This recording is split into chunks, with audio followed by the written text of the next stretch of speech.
One of the great challenges in this world is knowing enough about a subject to think you're right.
Daniel, you have the floor. Good morning, everybody, and welcome to this session. It's a pleasure to be here. My name is Daniel Avram, and I'm working for EUROCONTROL in the safety department. And today I will speak about a tool that we developed here in-house, and it's used for quite a while, and which recently had been adapted for inputting the reports for stress and fatigue events.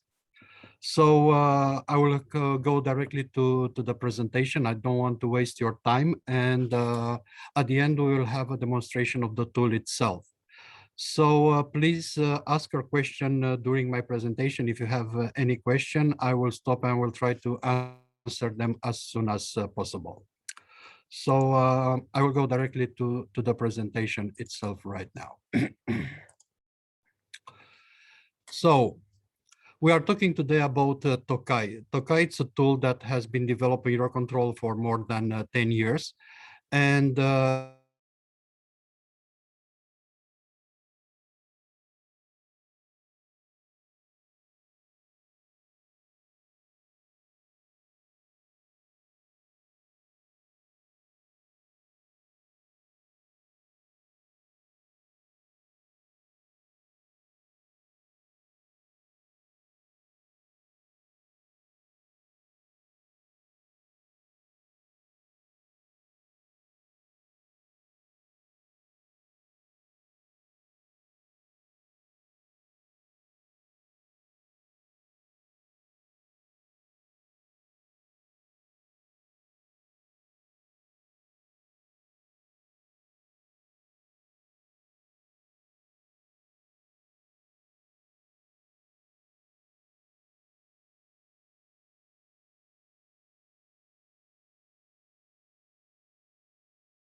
Daniel, can you hear me? Daniel, can you hear me?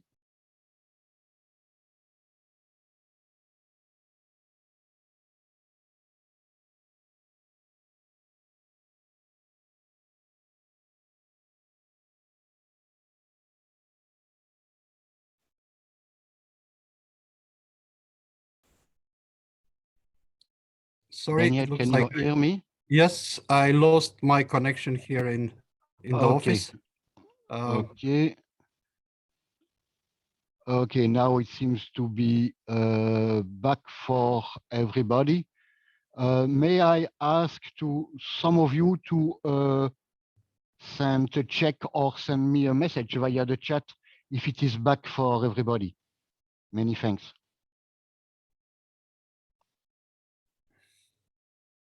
Yes, it's back. Voice. Yes, back. Okay. So sorry for this interruption. It will be the only one. Okay, Okay. so I will start from the beginning. So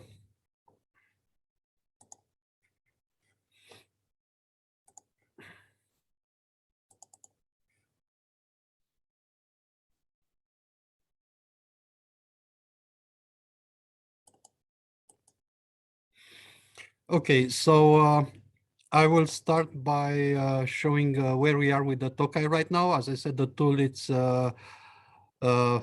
mature enough, and it's quite spread all over the world, from New Zealand to Canada and the United States. Most of the European countries are using the Tokai, and we have also customer in Asia, in Singapore and Thailand, South Africa, Saudi Arabia, and some other countries like Morocco and Algeria. So the tool itself, as I said, it's well established and quite widespread. It's free of charge for the member state of Eurocontrol, and for any other states, the tool is available, but you have to pay a license fee each year. So how the tool is designed, it's a web-based tool, because that will ensure us to have the access all over the world. So basically we have two types of installation. One is on Eurocontrol server, and there we have more than 60 users that are using the tool on this configuration, or we can provide the local implementation, like is the case for ENAIRE. In this case, we have more than, I think, 15 users that have a local implementation. Is no different from the perspective of end users, so the tool will perform and works the same. Doesn't really matter on which server you are. It's a matter of local requirements. Some countries requires that the safety data will stay on the countries, so that's might be the reason to have your local server, or even the size of the organization. Sometimes for big organization, it's easier to manage if you have your local implementation.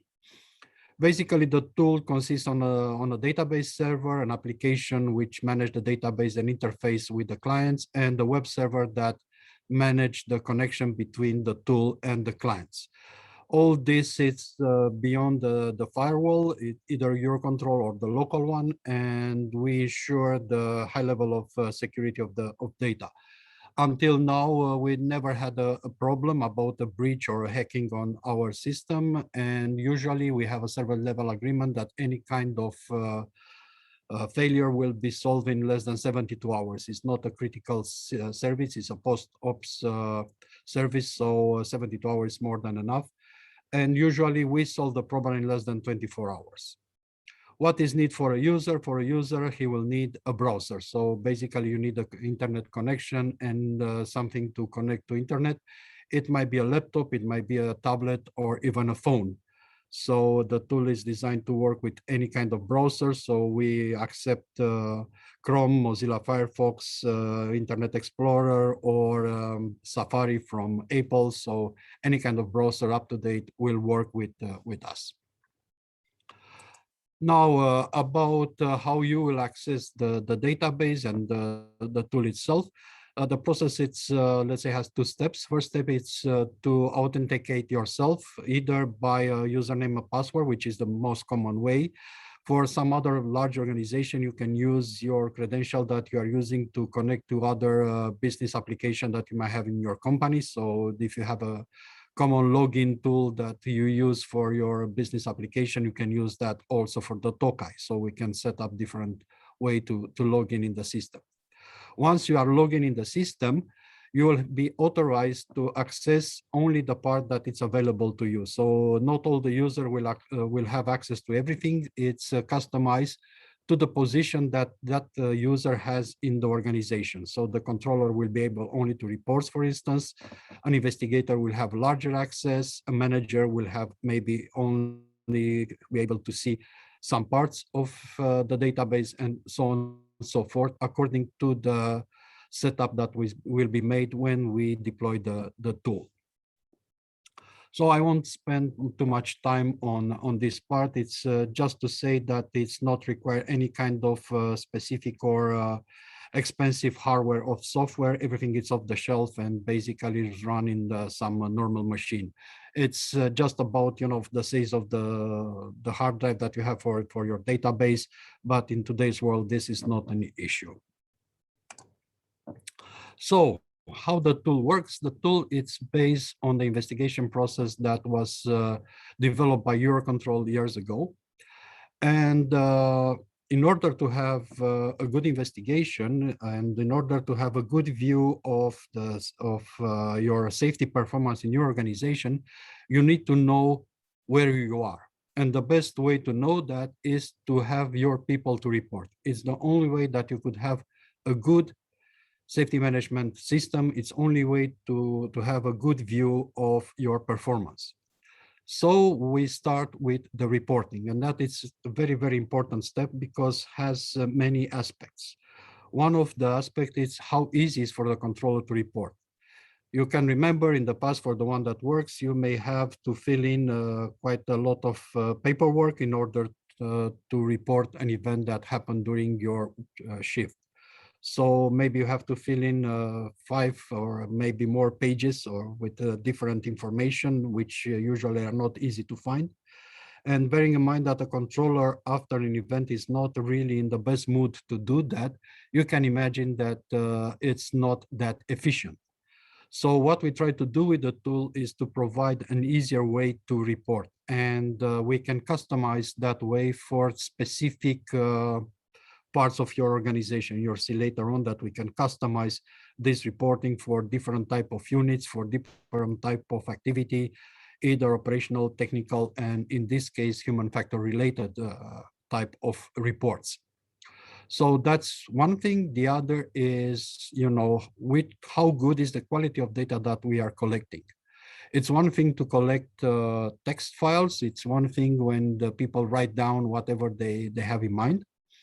That's good, but in other hand, that cannot be processed by a machine, that cannot be used for statistic, it cannot be used to find out some trends, to find out some other useful data from it. So we need a way to have this data collected in a consistent way and in the way that is able to be later on processed and used. To do that, we are using a taxonomy. What it is a taxonomy, maybe many of you already know, but for the one that are not familiar with the term, the taxonomy is like a large dictionary. For instance, right now we have more than 6,000 terms in our taxonomy. So for each bits of information that we are collecting, we have in the taxonomy a definition, some rules, some format that are acceptable, the limits of those data, and some other typical checks and categories. And the term in the taxonomy can be linked to each other, so it's quite a complex structure behind it. But this structure allows us to be sure that the data that we are collecting first are correct and then can be used. As an example, for instance, if you try to report, for instance, the runway in use, if you do it in the free text mode, you can write it down in different way. You can write down runway, you can write down 08 right, you can write down Romeo Whiskey Yankee 08, and so on and so forth. In our taxonomy, we have one way to collect that data, and we ensure that that data is consistent. So it's quite important how this taxonomy is built and how it's linked with the reporting system.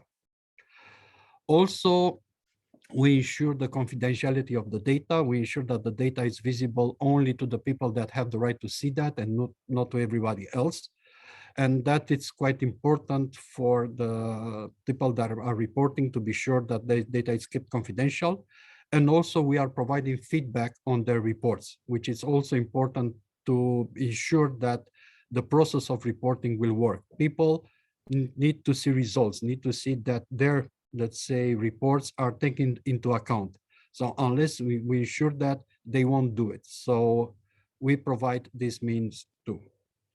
And usually our form are quite simple to use. So after, let's say, minimal training, a controller can fill in his report in less than 10-15 minutes if necessary. So it's quite straightforward. That is the first step. Okay, we collect the data. What next? Next is to do the investigation itself. So this is the work of the investigators, and we need to have a harmonized process to ensure that all the investigation are the same and we ensure consistent result. How we are doing that? Also by providing some templates for the investigator to follow, to know what data they need to collect, what data is available, and to put it there in the right place and to show them, the guidance during this process. Also, we are providing some tools for the investigator to do some analysis, to check the severity, to do a risk assessment, to see what was our contribution in the event. So all these tools are available for the investigator during this part of investigation. The investigation itself will finish when we have our findings and create the recommendation. The tool also provides you with the possibility to write down those findings and to build up the recommendation. We have a recommendation module that will work and help the investigator to build this recommendation, to send them to the people that need to see those recommendations, and also enable them to receive feedback on the status of the recommendation themselves, if they're implemented or not, what was the effect, if there was any side effect, and so on and so forth. And built in, we have a lot of reporting tools also, because today we need to exchange information. We need to send information to some other party in the organization or outside of the organization. And the tool will provide the means to create that in quite a simple way. So you'll see we have built-in reports. So a report can be created one click. So the investigator doesn't need to sit down and write down his own report. It will be generated automatically from the data which is stored in the database. And at the end, we have the tools to do some analysis, statistics, and trends. And right now we have developed an interface with a business intelligence from Microsoft. And we have a data model built in, and we will provide our users with a set of dashboards that will show in real times the situation in the organization from the safety perspective. It's quite an extensive model, and also can be linked with other data sources like the traffic sources, the rosters, and so on and so forth. So it could be able to create quite complex analysis, trends, and to show them in the most efficient way. And also that can be customized for each user, what kind of dashboard you want to create, what kind of dashboard you want to use, what kind of reports you'd like to show. The Tokai itself also, it's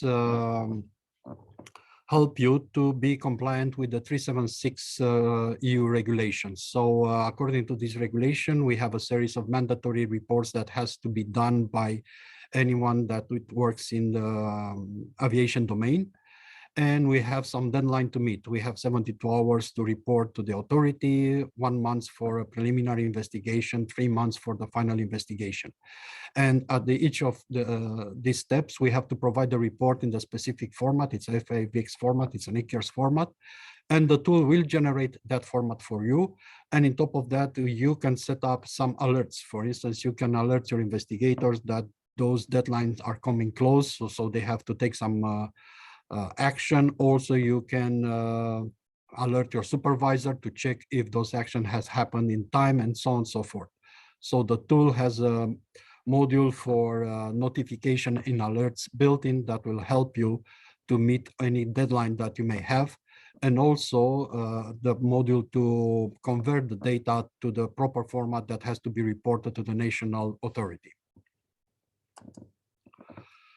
Now about the tool itself, and that it's, let's say, an interesting part. The way that we are built, we try to, let's say, mimic your flow, information flow that you have today in your organization. So the tool is fully customizable, and it might work for complex organization, like, as I said, the FAA, NAV Canada, German DFS, or some other organization or large organization, ENAIRE, Italian ATM.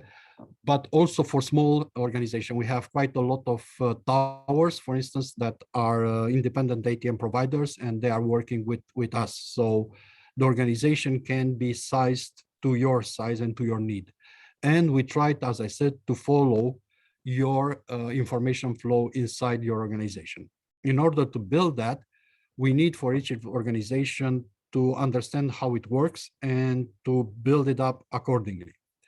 What it's important to understand is that everything that we have in Tokai and the way that we are organized, it's around the unit.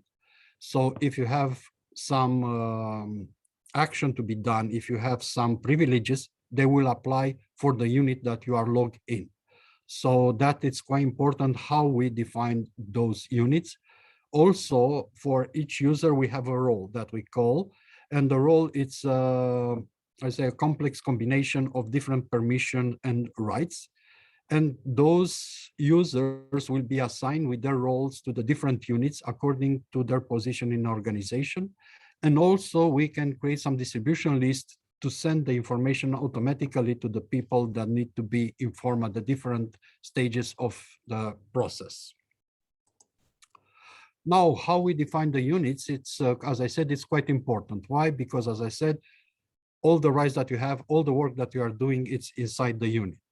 So the most, let's say the simplest way to do that is to have the units as they are in reality. For instance, you may have a big unit that it's an area control center, and that will have the ATC part and also the technical support part.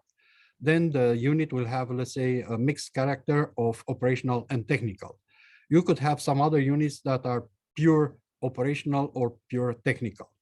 The Tokai can work like that, but it's not the most efficient way. Why? Because, for instance, the flow of information and the type of information that are shared are different between operational and technical. For instance, what the engineer will do during an investigation has nothing to do with what the ATC will do in an investigation. And therefore, is no need for those to be combined or to see each other. So basically what we will do in this case, we will split, we will create some virtual units, if you like, in the Tokai that will take care of these typical characteristics. So we will split, let's say, operational and technical units. For instance, each unit may have their own reporting templates. So the data that we are collecting for ops is different from the data that we are collecting for technical. And the people that are informed, the people that are notified or alerted are different in the two units. So we can set up different process for each unit in part.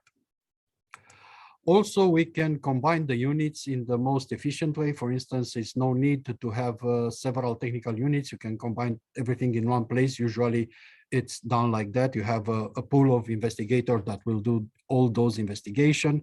The same could apply for, let's say, small operational units. You have some towers that will have a common pool of investigators. They are not, let's say, independent, or you may have an approach tower that are done together, and so on and so forth.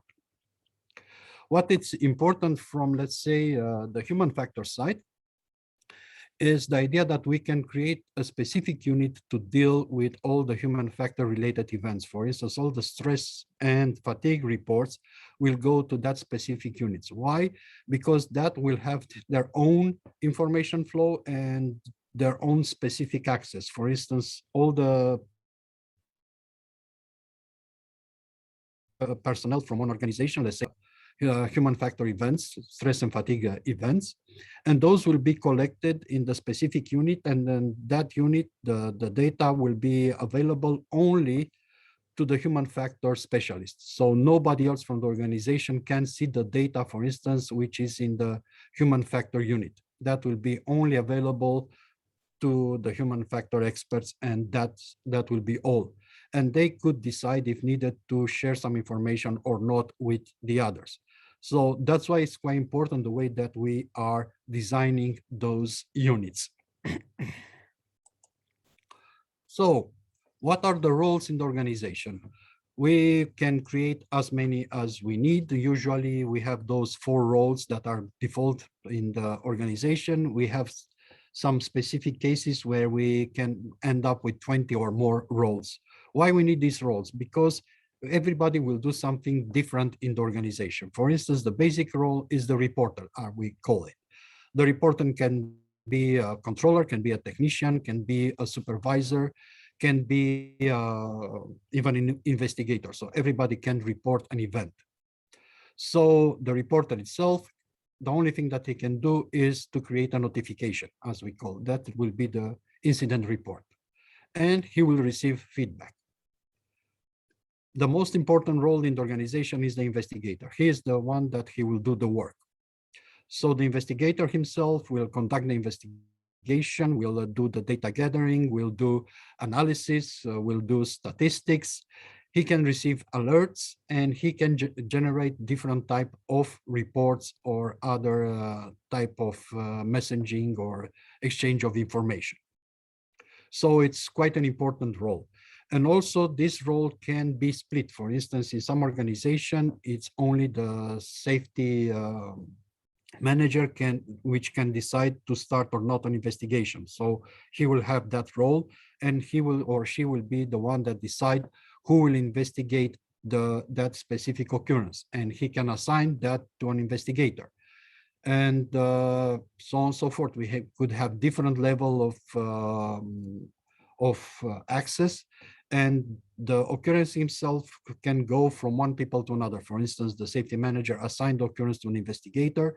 He will do, let's say, the initial investigation. After that, he can send it to another people to continue the work and send it back to the safety manager, and so on and so forth. Depends on your organization and how the things are organized inside. And by creating these different roles with different permission, we can mimic the real flow of information. The last two roles, we have an analyst. It's someone who can do statistics. He can look on the database and do the statistic, or he can be the one that will manage the business intelligence interface. So he will create or manage the dashboards that you have for your organization. And the manager is also, let's say, an enhanced analyst. He can see the database record. He can do his own statistic if you wish. And also, and that is quite important, he can receive different alerts and notifications, which might need to be shown to them. Okay, how it works in Tokai, how the things are going in the, let's say, in the normal way in the Tokai. So if you have an event, you'll have the reporter, as I said, controller, technician, supervisor, that will fill in an ATS notification, as they call this report. That will be done via different template, and the template can be customized for each unit. It's important to see that we can create different templates. Why? As I said, our objective is to make the reporting simple. So if you have a big template to cover all the type of event, you can imagine there's a lot of information there. It's a lot of things that has to be scrolled through. And as I said, that is not that efficient. There are a lot of events that usually you don't report all kind of information, just a few sets. For instance, you have a laser attack, you have a bird strike. You can create template for that will require the controller to fill in just a few information. So in a couple of minutes, he can fill his report and finish it. So we can tailor that for different type of events. Also, you can tailor that for different type of services. For instance, the information that you will collect from a tower, it's quite different from the information that you will collect from an area control center. So you can tailor that for each unit specifically. And also we can create, for instance, notification templates, and I will show you that during the demo, for specific events like the stress and fatigue reports. Once a notification is filled in, it will be saved in the database, and the owner can decide at any moment when he wants to submit it, to send it next to the next step. So once he is happy with the content of his notification, he will click the submit button, and it will be sent inside the unit. This notification will go to the people that has to write to start an investigation. And that can be, as I said, the safety manager, can be the investigator himself. Whatever process you have in place, we will do it. The first check will be to see if it's safety relevant or not. Sometimes people will report things that has nothing to do with the safety, and we should have the possibility to dismiss that. To dismiss a report that it's not a safety relevant one, the investigator has to fill in a justification, and he will send automatically back this justification to the notifier. So the notifier will find out that his report in this case won't be followed by an investigation and the reason why. And his notification will stay in the database. It's not lost, it's not deleted, so it will be there. And by the way, once an ATS notification is sent, it's submitted, cannot be modified. It will stay like that in the database. If the notification is safety relevant, then the investigator can start the investigation, and the data will be automatically moved to the occurrence. That will be the main record in the database. And there he has to populate the other information that he needs to put in. All the data gathering process is there. Also, we can attach different files to the occurrence. We can attach video, we can attach audio files, any kind of other emails, PDFs, or images, whatever you need to put there. They will be attached to the investigation itself and available to be printed if they are printable in the reports and to be accessed if needed at any time. Also, from the occurrence, the investigator has the possibility to send feedback to the reporter, so for the people that create the notification, or to send some other messages internally to the other investigators or to managers and so on and so forth. Also, we can create, as I said, the distribution lists, so we can send automatically reports to the external user. For instance, we can have a list that include the manager and national CAA and so on and so forth, and they can attach different type of reports to that email and send it automatically. And also we can create the F5X that can be sent also to national authority. And we can export the data. We can export the data in PDF format, so we can create printed reports. We can export the data in Excel or in the binary file that can be imported in other Tokai. For instance, that is very useful if you have more than one organization using Tokai in your country. If your national authority using Tokai, you can send directly to them the investigation or part of the investigation that are relevant via binary files, so they can import it directly. There's no need to redo the work. So it's how Tokai works.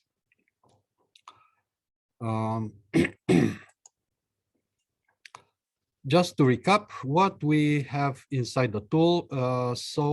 We have, as I said, it's a toolkit. So we have tools for data collection, for notification and information gathering. As I said, that is fully customizable. So you will decide as a user what data do you want to collect at the different stages as notification, as during the investigation. So, and all this data, as I said, is based in the taxonomy. Also, the taxonomy can be amended. If you need to change some terms in the taxonomy, either because you want to name it differently or you want to add some specific value, that is possible. Also, if it's something that is missing and we think it's useful, we will add it to the taxonomy. So even that is possible to add new terms at any moment. So that it's something that we are doing on the regular basis to be sure that we are not losing any kind of information. We can do reports, and those reports also are predefined. So at the initial phase, when we deploy the tool, we will decide with you what kind of reports you want to have. Briefings reports, final reports, initial reports, and so on and so forth. And the content of this report will be decided with you, and we can design the form, and we can make them to look right. For instance, we can insert logos, we can insert numbering, any kind of things that you need to have in your reports. And those reports, as I said, will be generated automatically at one click using the data which is available in your database. So all your reports done in the organization will look the same and will have the same format because will be generated by the tool and no longer written by each of the investigator. We have a data analysis tool. We have a query tool, which is quite powerful inside the Tokai right now, and some statistics that are ready available there. And also we have this interface with the business intelligence tool, which is really, really powerful. And that will give you a new level of understanding your safety performance and a new level of sharing that with the people that are interested, your management, your controller, your fellow investigator. Also, we have the tool for the risk assessment. This is quite a powerful tool, and it works for both operational and technical events. And it's also well established in Europe and all over the world. It's also used extensively by FAA, for instance. So it's quite a powerful tool. And we have the tools for the data exchange. As I said, we can export in the binary file in Excel or generate the F5X file required by the 376 regulation. And we have the alerts and notification module. This is also customizable, so we can create customized alerts. We have some predefined alerts, and each of set of those alerts can be linked to a specific unit. So each unit can have their own alerts with their own deadlines and the people that will be alerted. And that's all about the Tokai itself. So I will end my presentation. And I will go for the demonstration. But before doing that, I would like to know if there are any questions that you would like to ask.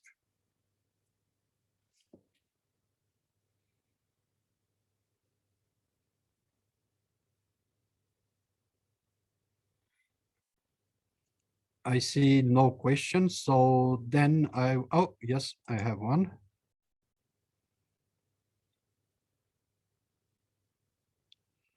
I have a question here from John Rivera. If the CA has the both roles like an authority and an INS provider, the tool could be used in the same way, or it will be better built a special customization. In fact, we can create, we will have to look, what are the information flow that you have today, and we can customize. For me, it looks pretty simple. You could have the different units, the one that are the CIA and the one that are for the INS provision. And we can give the right access rights to the right people, and you can work without any problem. So for me, this is quite a straightforward situation. It's more complicated, let's say, when there are different organizations and we have to create, for instance, two separate organizations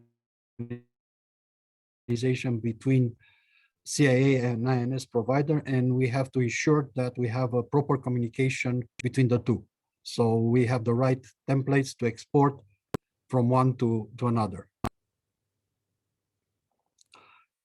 If the not safety relevant reports are dismissed, can they be picked up forward to another department? Not automatically by the tool, but you can do at any stage query and see those and what they let's say involve, and you could use your own email to do that, let's say. If there are more investigation and investigating in one occurs, can both sign the report or just one of them will have to do that? Okay, we allow to have more than one investigator to work in the investigation. So we can have more people working in the same time on the investigation.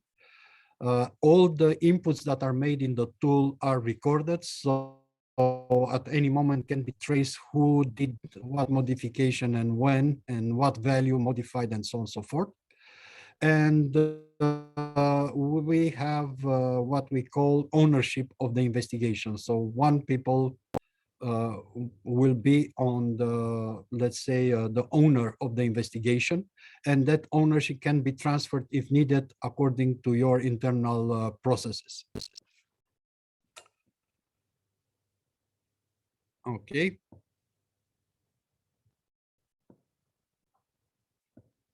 If there are no other questions, I will start now sharing the tool itself.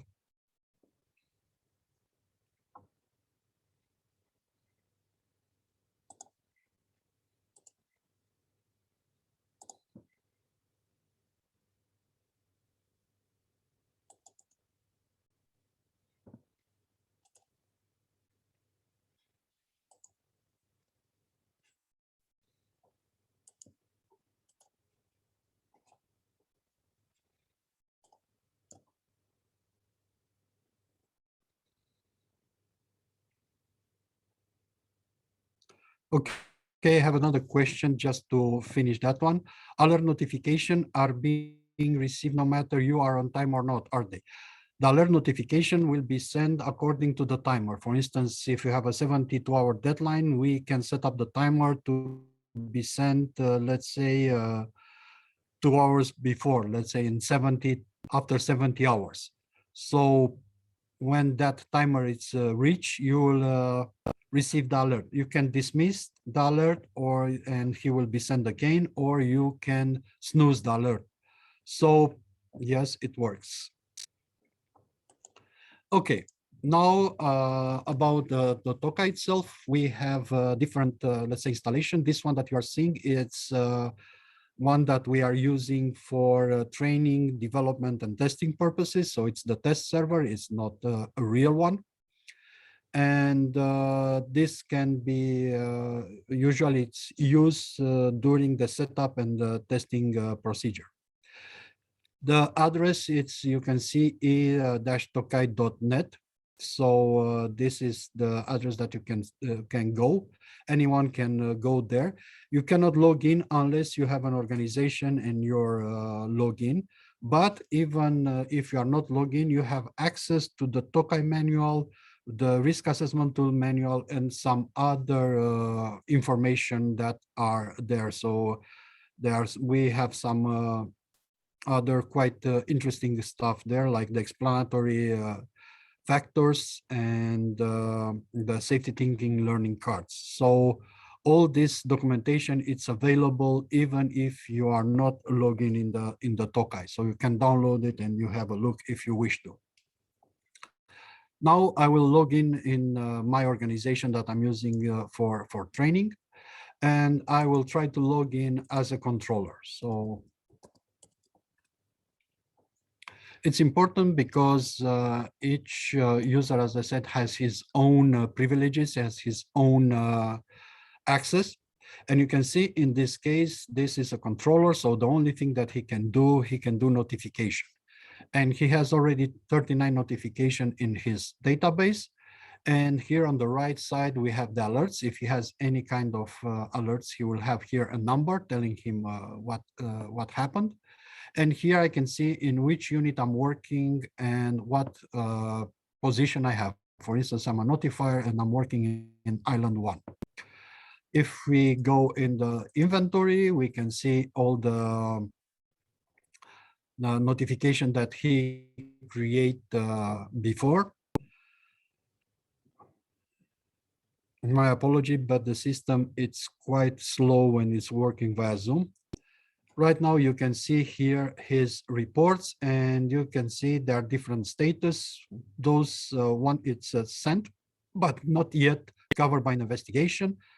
The next one is not sent, it's unsubmitted, and the rest are under investigation. So you see, he can see the status of his notification, and we have some that are investigation completed and so on. And as I said, here we can do some filtering if we need. For instance, we can see if we have any that it's dismissed. And you can see, for instance, we have 2 investigations that are dismissed. And if you look, you can see why was the reason to be dismissed.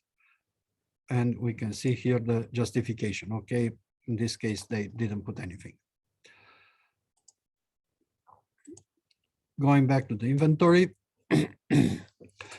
as a user, as a controller, you can see your own notification. So this is the setup that we put in place. You cannot see other people notification. And in this case, I'm in operational unit. So if I want to create a new notification, you see I have the different type of reports. So I have a safety report, I have a technical failure report, I have a network manager critical event, or a laser attack bird strike. And here we can put some information as manager of the organization for the controller to know what kind of template to use. In your case, and for this webinar more especially, we are interested to report safety, stress and fatigue events. To do that, as I said, we may have a different setup. So you see here, I have my regular working unit. I'm working here, let's say I'm a tower, but I want to report a stress and event. So I will have to change my unit to the human performance unit, okay? And in this case, you will see if I create a new notification, I have the specific templates for this. I have the templates for stress and fatigue. So any of them we can use as an example to see how it looks like. First, I want to thanks to Guadalupe and Mercedes and all the team in ENAIRE, which helped us to develop this. It was quite a lot of work to develop the taxonomy for stress and fatigue, and was thanks to their work that we are today here. So really, it was a lot of help from their part and a lot of effort to have this one built in the Tokai. So let's say we want to fill in a stress report. You'll see it's quite complicated because I put almost all the terms that we have in taxonomy. You can customize and decide yourself what terms you want to have in. And you can see in the left, you have like a menu that will be the different screens that you can navigate through to fill in your report. And on the right, we have the input part. Okay, first part is, let's say, generic one. We need to have a minimum data to save a record in the database. And usually those are several type of information like date and a reference number and so on. So the headline, it's the title of the event. And you can see you have a small blue eye, so you can look there and you have your definition and explanation. So this is quite useful for the controller if they need to see what kind of information they have to provide. And here it's let's say it's text. So I will just put it's stress report. So I can use the same text to give the name of the report. You need to give a name to the report to be saved in the database. We have to choose a date. Let's say it's today. You can see, for instance, here I have a filter. I cannot put a date in the future. I can put only the dates in the past. I can give a description of the event. This is a text, and you have the full let's say power like in Word, so you can write any kind of text here. You can create paragraph, you can create bullet lists.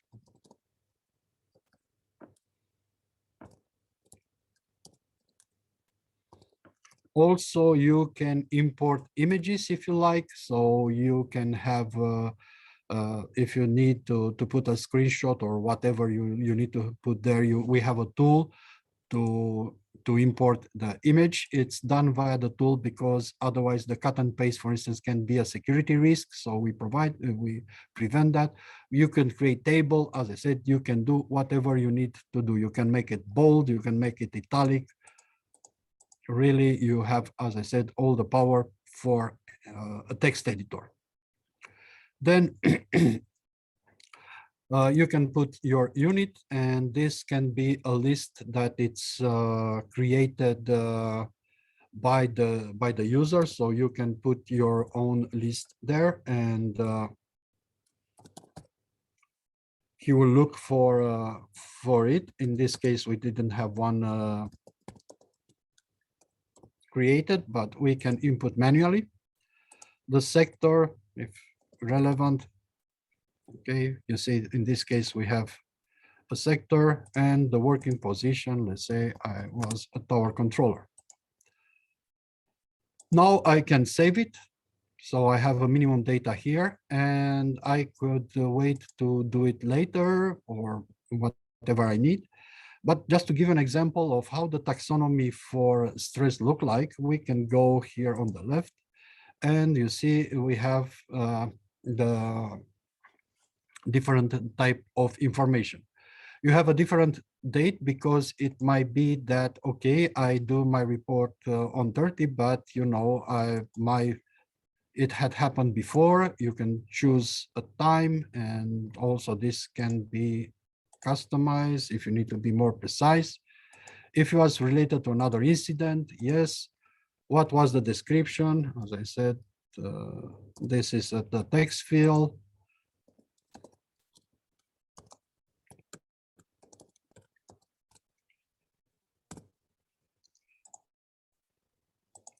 Date about the sleep, how many years you work in the night duty, what is the sleep pattern, what is your chronotype. Let's say it's like me, I'm really a morning people.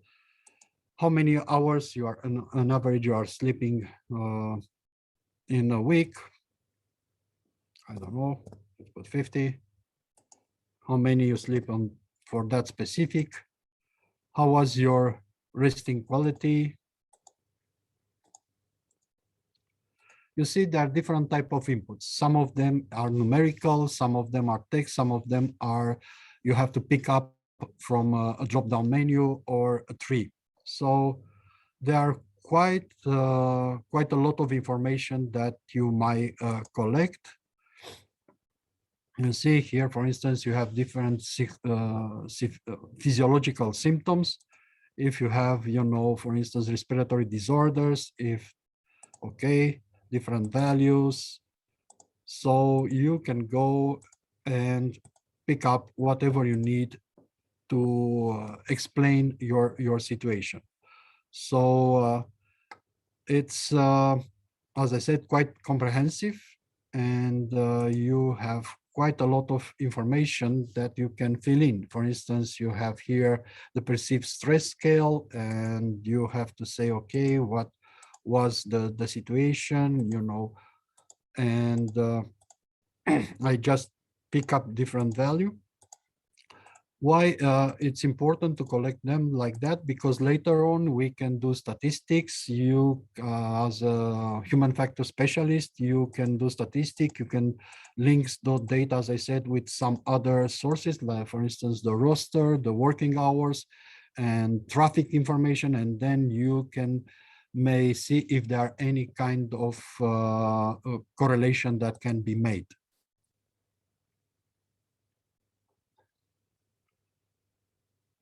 Okay, I have some questions, but I will try to answer them at the end of this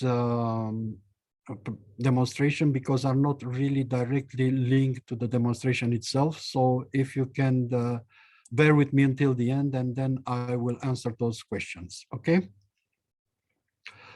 Okay, so you see, it's quite a complex structure for the this kind of report.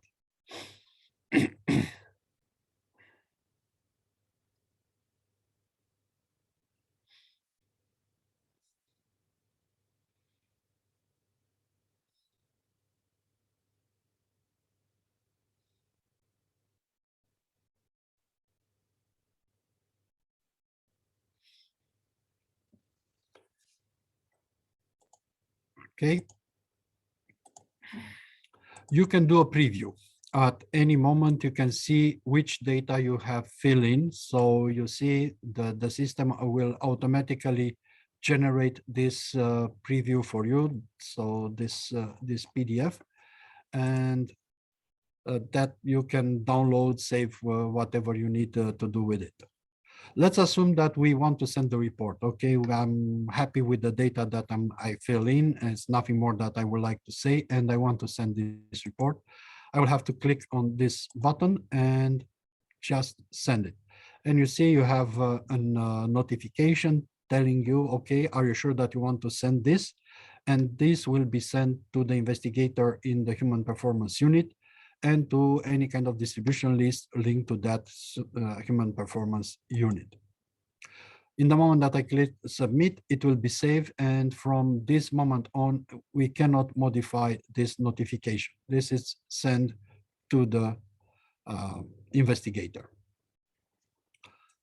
I can show you also how the fatigue reports look like. It's very, very similar. More or less is the same structure. You have the general information. the description of the event, the unit, the sector, and working position. And you have the data that will be relevant for the fatigue events. So you have here also the possibility to put description, which are the consolidated sleep periods, and so on. What are the symptoms that you have because of the fatigue that you are facing? So all these are also available. Things related to the shift, which time or which part of the shift you are, which day, what duty segment, when you start, how many hours and minutes you have been in position, and so on and so forth, and information about your sleep hygiene. So that's how it looks like a notification. You see, usually it's not very difficult to fill in. It's quite straightforward, and it's guiding the controller through it. And it can be, as I said, it can be customized. It's your choice how you want those things to be shown on. For instance, usually I like to split them, you see, in a different screen, because in this way you don't have to scroll a lot, because, for instance, I can put everything in one screen, but then it will be a lot to scroll, and sometimes it's difficult to see or to get access there. That was what a controller will do. I will show you a little bit how the interface look like for an investigator. I don't have yet built an investigation for stress and fatigue events. It's quite new, and I didn't do that for training. So I will just show you the generic interface. It's similar, so it's no difference that the type of job that, let's say, on operational or technical investigator will do compared to the one that a human factor investigator will do, at least from how the ETOKAI looks like and works. Here you'll see for the investigator are more things available. He can report himself an event, so he can be a reporter. He can do the investigation in the data gathering. He can do a risk assessment. He has the recommendation module and a query system. And also in this case, you can see the investigator has 5 notifications pending. So we can see what happened. So he received an alert because from the human performance, it's also investigator in the human performance unit. Here, for instance, the 72 hours alert has passed for a specific notification. And for this one, for instance, preliminary investigation alert, that means it's 1 month closing down. And you can see, he can see all this kind of alerts. Now, the investigator can receive these alerts via the ETOKAI, so he will see it when he log in the ETOKAI, like now, and can receive an email. So usually we put this also via the email, because the people are checking the email more often than they will log in the ETOKAI. So the investigator will receive an email with this and saying, okay, a new notification was sent by the person that created that notification in the specific unit and the date. And he can go and see the notification. For instance, if I click here, I can see the notification. And as I said, the one that we created, and but I cannot change anything. Okay, I could dismiss it if needed, or I could start an investigation. As I said, unfortunately, I don't have a template for the human factor investigation, so I won't do that right now. But if you want to see how an investigation look like, you see we have here, let's say, one for a runway incursion, if I'm not wrong.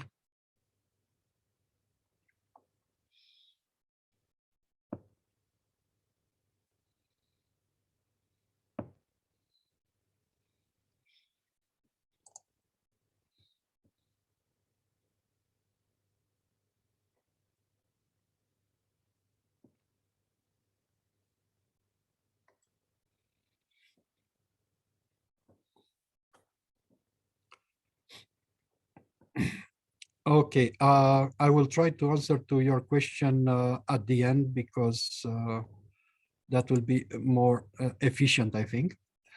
For instance, this is how an investigation look like for a runway incursion between a Ryanair aircraft and a vehicle.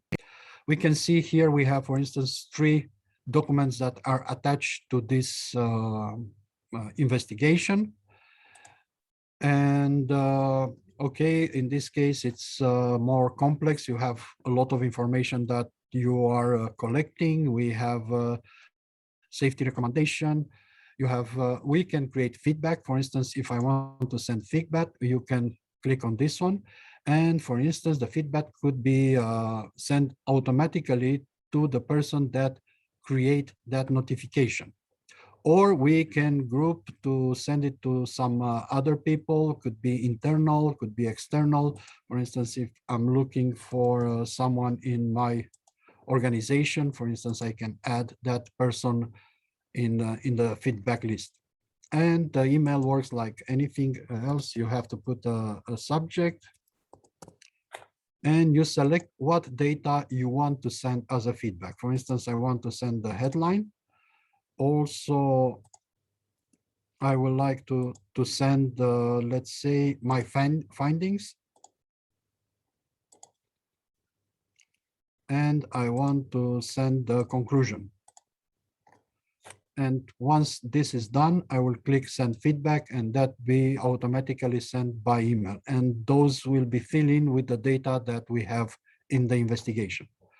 We can use the same function to send outside the organization. For instance, I want to inform the airport manager about it. So I could add his email address here, or as I said, create some distribution list for the feedback. We can link multiple notification to one investigation. For instance, if you have different reports, you have from the tower controller, you have one from approach controller, you have one from the supervisor. You can link all those notifications to one investigation because it's one event, it will be just one investigation.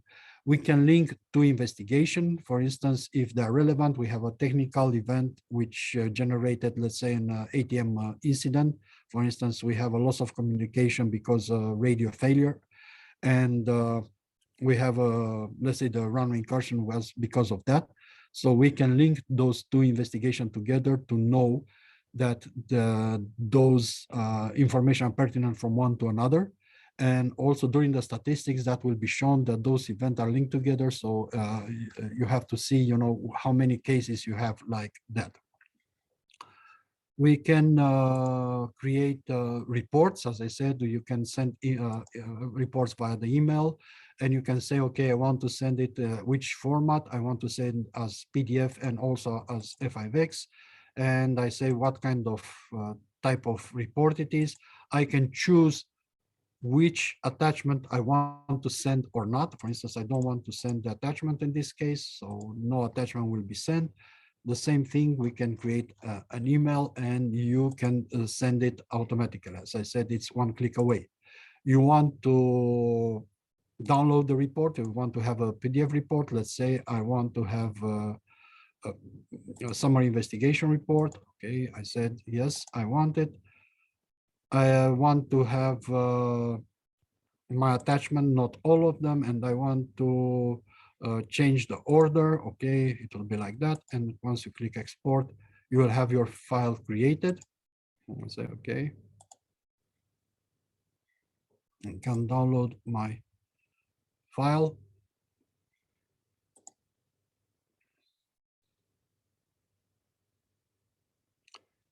And normally now you should see the PDF file.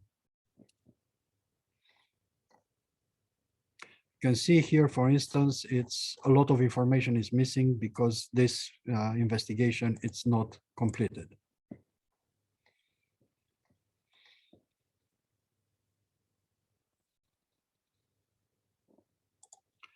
Okay. So what else? I will just show you a little bit the risk assessment tool. In fact, I will show you the statistics from this tool. The tool is quite complex. So the way that it's used, you need some training, you need a team to do that. It's a teamwork to do the risk assessment, but it's going quite straightforward, and it's very, very useful. So you can see, for instance, the distribution of your events according to severity and repeatability. So here we have the severity from A to N, and here you have your repeatability to low to high. And clicking in any of these tabs, you will go and see, you know, the events that are in that specific category. Then you can select them, export, do some statistics on them. You see, those are the 5 that are on that specific category.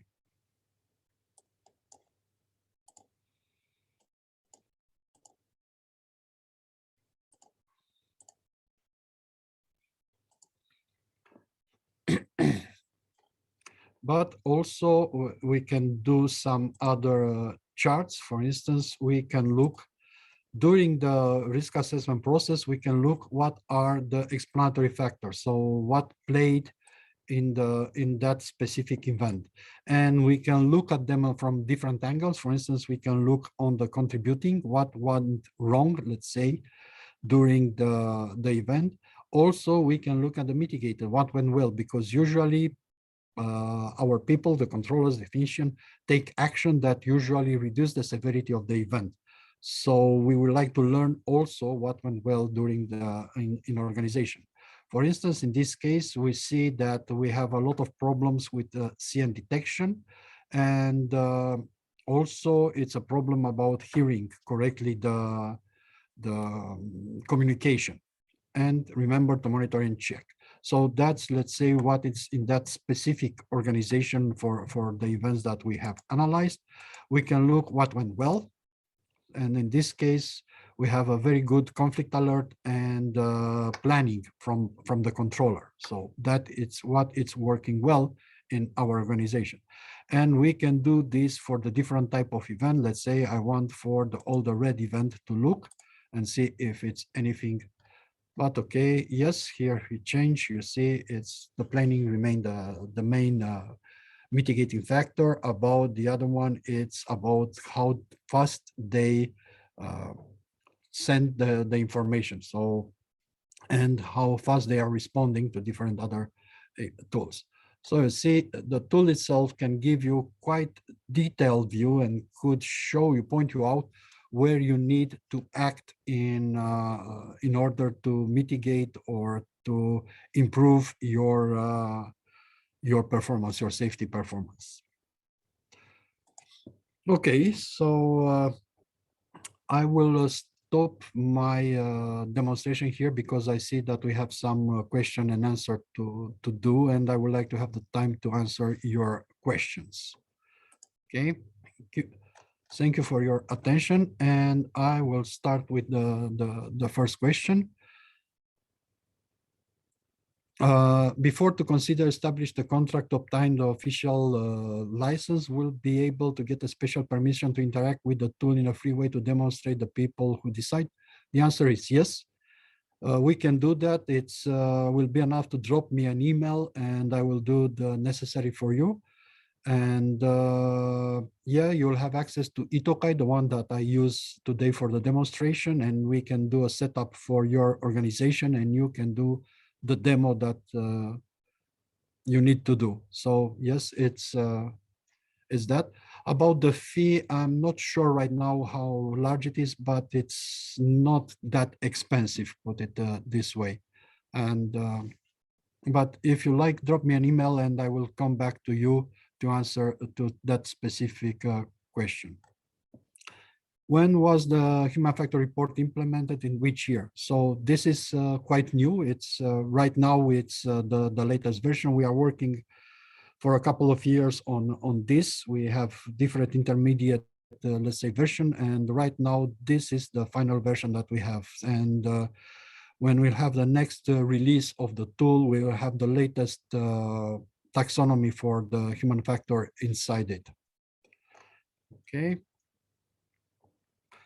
How to ensure it's anonymous and concerned outcome won't be subject to punitive action? Uh, that could be done in several ways. Okay, let's say first it will be to implement a just culture process in your organization. So normally the ATCO shouldn't be subject to a punitive action, but there are ways to ensure the confidentiality. One will be, as I said, the access to the human factor related data to be restricted only to the human factor specialist. So that's, the best way. We can create, let's say, an anonymous type of report, but that will be less efficient because we cannot ensure feedback and there are some other drawbacks once we try to use that way. But let's say by restricting access to those data only to the human factor specialist, I think that will be quite enough to ensure that, let's say, level of anonymity and confidentiality. The tool can be customized in different language, but that it's quite difficult and it would involve a lot of work and, can be done. It's not a problem. And basically it will be done by you. So if you want to change the language, we can help you to do that. But as I said, it's quite a lot of work to do it. So if you wish, we can help you to do that.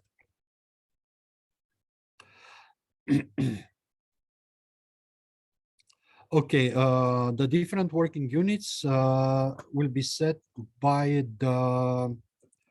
your administrator. So the people who are in charge of administrating Tokai in your organization will be the one to decide what kind of units you want to set up, what kind of templates, who will doing what. And as I said, the human factor bit, it's quite new. So most of the users of Tokai today, they didn't have that yet there because, as I said, it's new and nobody did the setup. So we are learning and testing right now. So it will be available and then can be used by any Tokai user. As I said, from the next release, and which should be this autumn, we will have this taxonomy fully available for all the Tokai users. So you could decide yourself to build up the human factor part. And on the dashboards, that will be a little bit more complicated because we will need to add those data to the data model for the BI. Okay.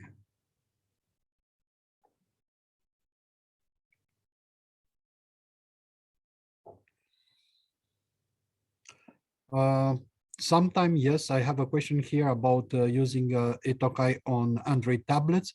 Sometime because of the resolution and some other limitation of the browser, it might not work, let's say, 100% on a tablet or on a phone. Usually my recommendation is to use a laptop because it's very, very difficult sometimes to scroll because he will try to resize to the size of the screen.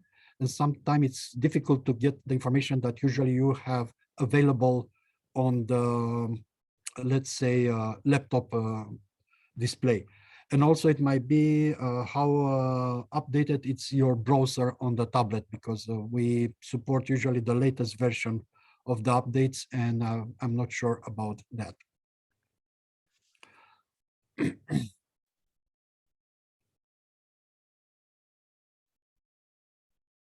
I have here a question. Are also the only available ATS notification templates are approach tower incident report and technical incident report ops. That it's in charge of your Tokai manager in your organization because they decide your which templates are available for each unit. So if they choose to build up other templates and to make them available to you, you'll have it there. And if you need something, ask the person who is responsible for Tokai in your organization, and they could come back to us, and we will help them to set up new templates if needed. eCares and Tokai are different because eCares taxonomy, okay, it's quite extensive, and it's looking on the airline and maintenance operation and airports operation. We are focused with the ETOKAI to the ATM domain. So that it's our own focus. And as I said, we ensure the right export to the eCares format for the mandatory data, which is required by the 376. So everything that it's required, we will compile and put it in the right format to be reported in the eCares format.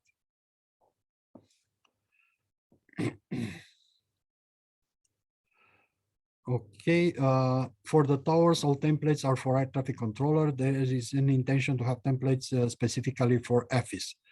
It's the same response as before.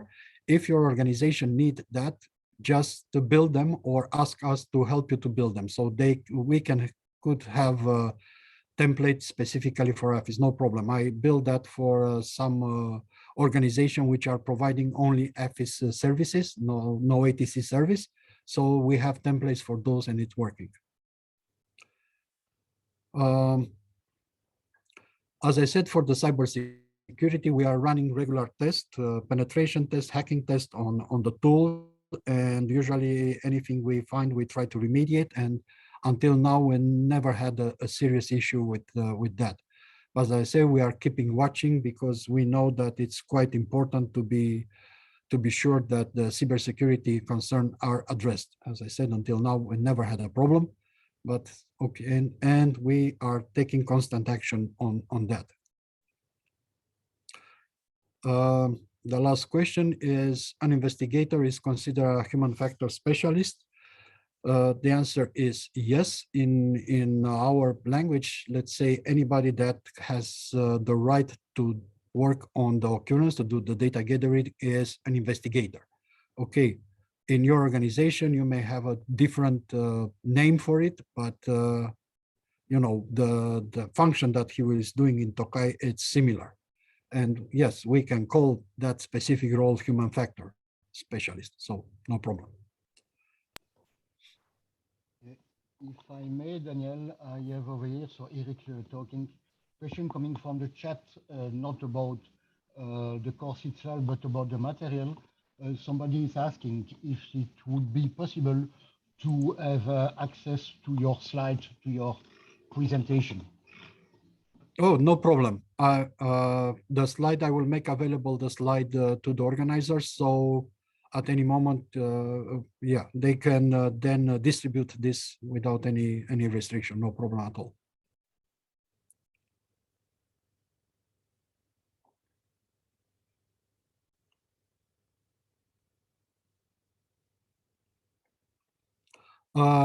Data must be entered only in English in the system. The answer is no, can be entered in any languages. Okay, just to be sure that we have the right, let's say, characters available, because there are some limitation about the Adobe plugin about which alphabets are accepted. I know that, for instance, it's working quite well with Georgian and I think Thai.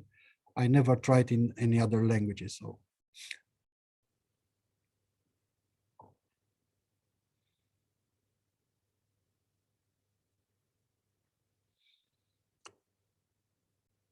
If there are no other questions, I would like to thank you for your attention and okay. Can we have some kind of tech investigation example? Okay, if yes, I think you can see my screen with the ETOKAI. I will try to see if I have any kind of technical report here, but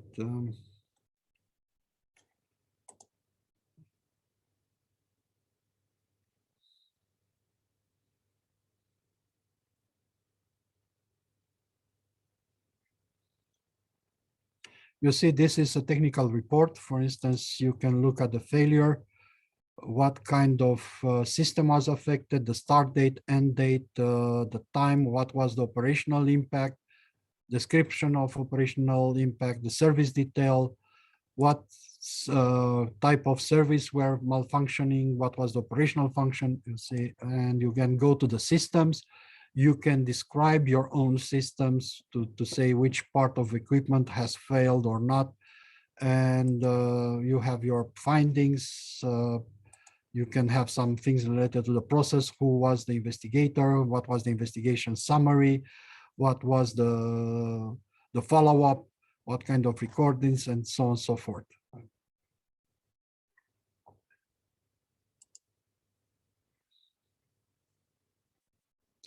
So thank you again for your attention, and don't hesitate to drop me an email if you're interested in this. It's daniel.avram@eurocontrol.int, so quite easy. And I will try to answer your question as soon as possible. Thanks again, and thanks also to the organizer for this opportunity.